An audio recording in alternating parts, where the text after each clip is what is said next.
Alam. Ada soal kedua? Silahkan.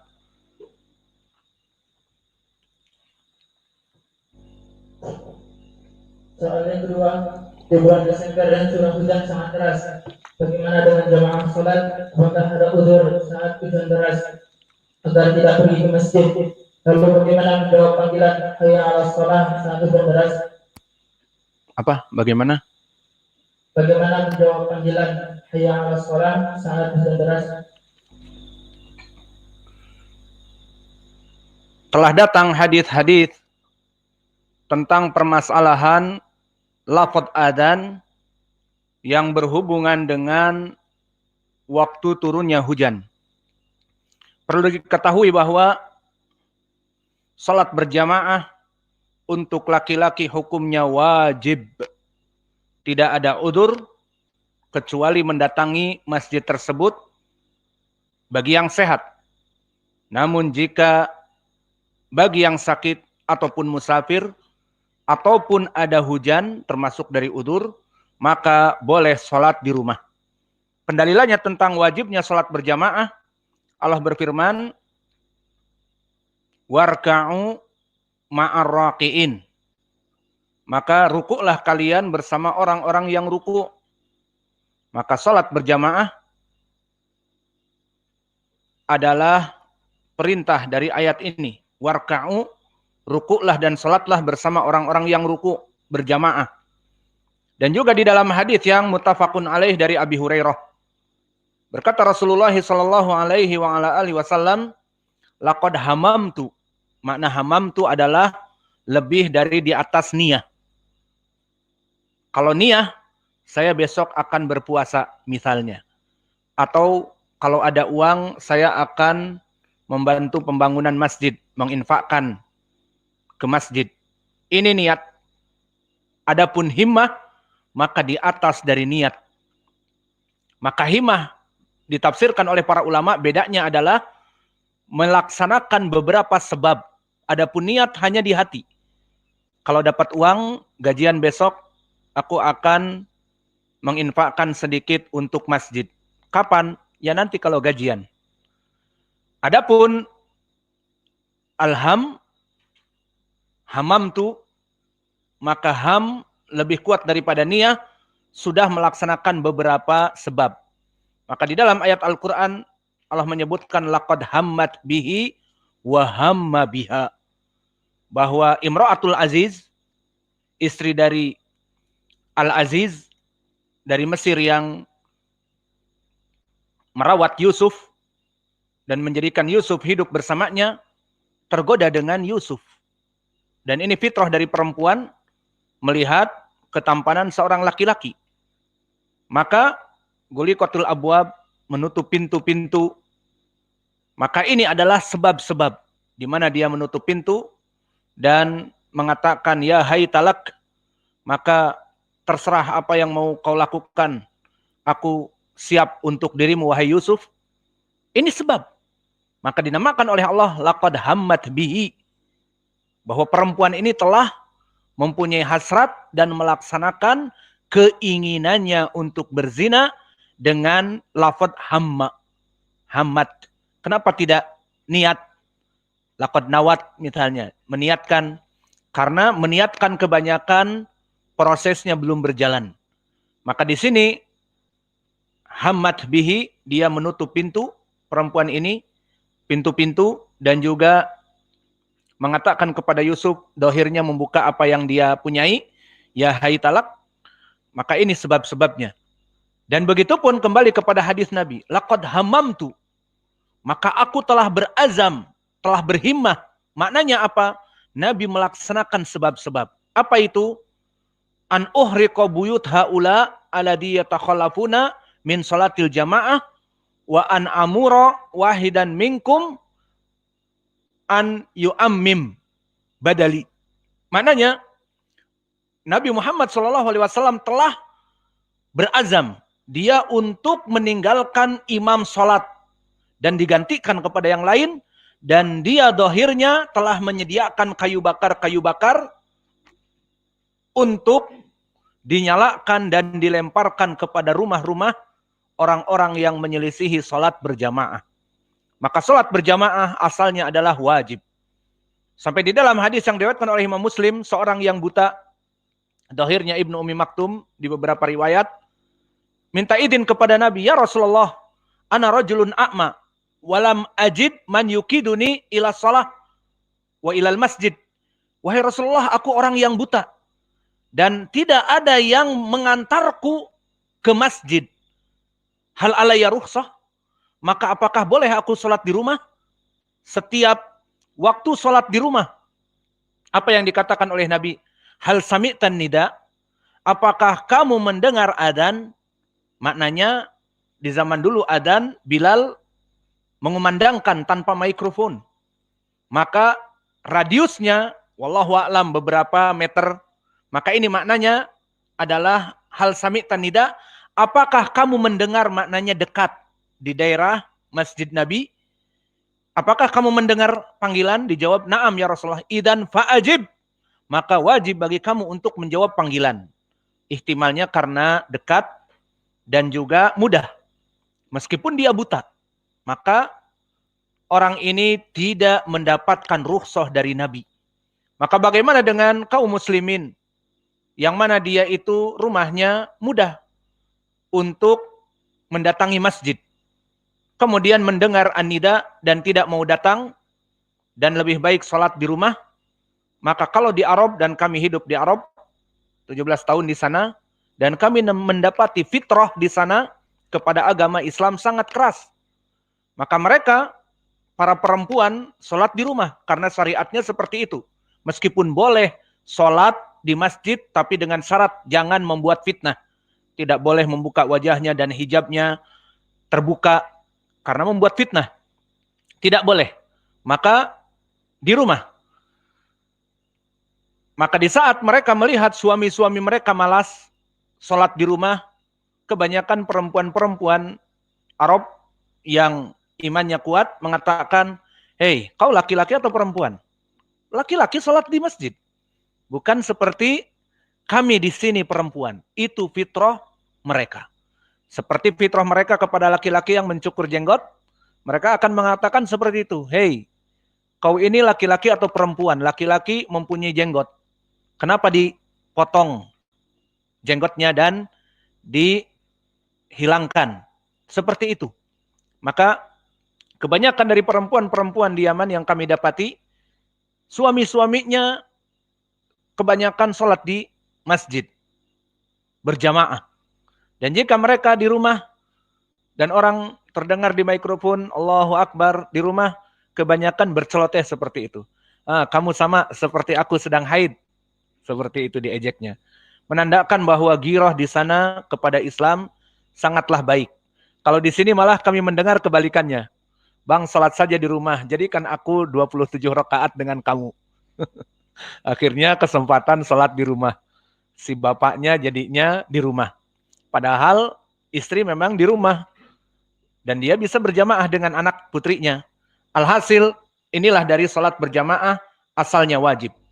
Lalu bagaimana undangan di saat hayya 'alas shalah, hayya 'alal falah, maka ajibu. Seperti hadis yang buta tadi.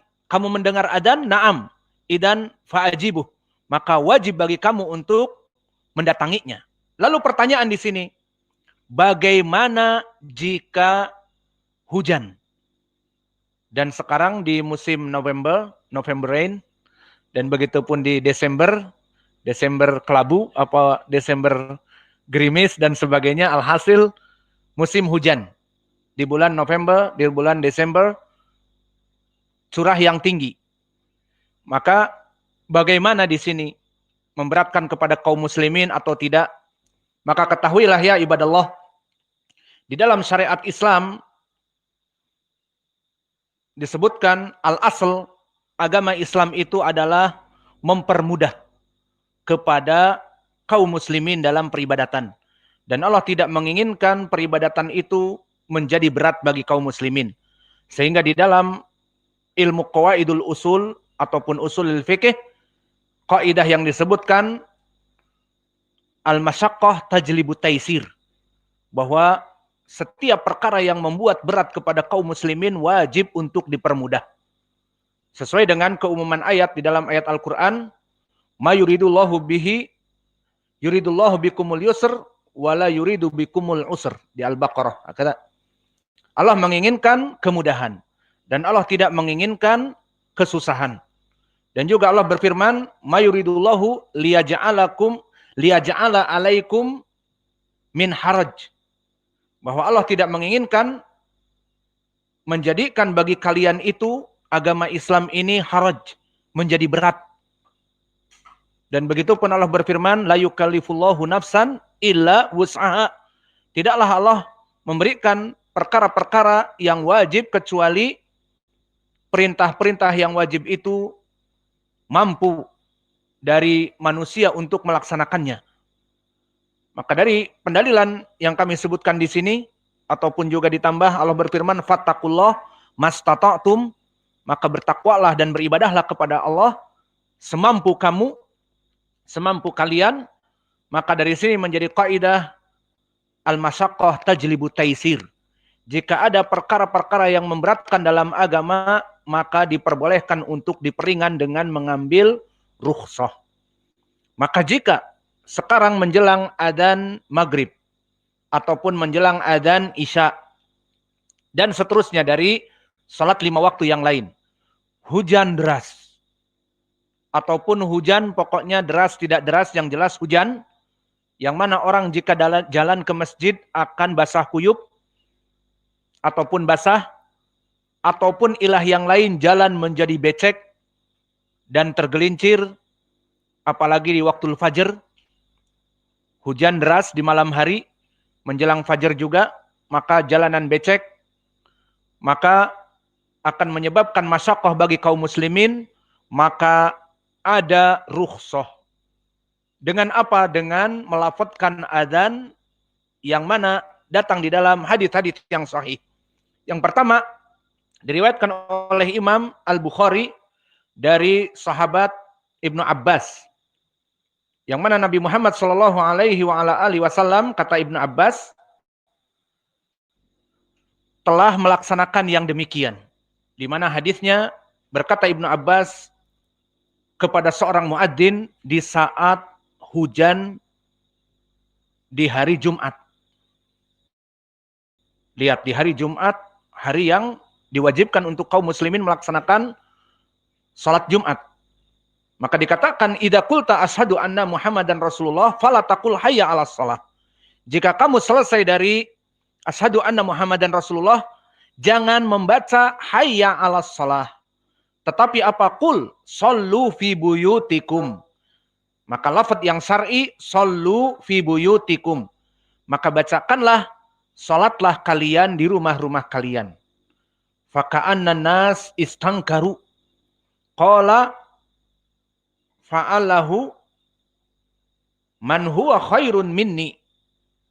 Maka orang yang mendengar nasihat dari Ibnu Abbas ataupun fatwa Ibnu Abbas yang dilaqabi dengan Hibrul Ummah ataupun Bahrul Ummah, yang mana dilaqabi dengan lautan ilmu yang luas dan tinta dari kaum muslimin, dari para sahabat, menandakan alimnya yang luas, ilmunya yang luas, maka dia dari alimus sahabah. Dan ini sesuai doa Nabi kepadanya di hadis yang muttafaqun alaih dari Ibnu Abbas, dhammani Rasulullah sallallahu alaihi wasallam faqal Allahumma faqihu fiddin. Maka Nabi mendekapku di hadis muttafaqun alaih dari Ibnu Abbas, kemudian mendoakan kepadaku, Allahumma faqihu fiddin, wahai Allah, jadikanlah Ibnu Abbas orang yang alim dalam agamanya.